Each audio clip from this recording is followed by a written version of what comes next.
Ha dadam, tinchlikmi? Dada, bugun oxir kun bo'ldi. Meni qutqarmasiz bo'lmaydi.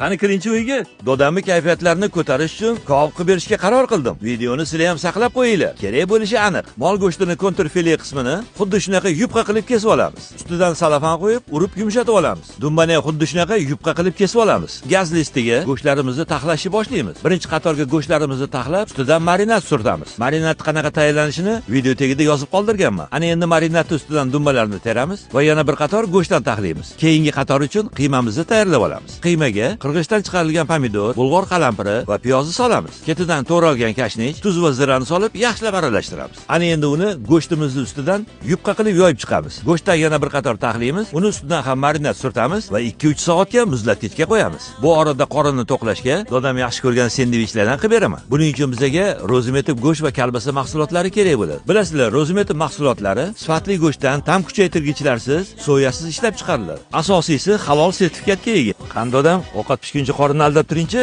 O, sendvich, mayli gap yo'q. Mana go'shtimiz ham tayyor. Endi uni kesamiz, sixlaymiz, hamma tomonini chiroyli qilib qizartirib pishirib olsak bo'ldi. O'zi bu kabobni sizlar tomonda nima deb nomlashadi? Izohlarda yozib olinglar.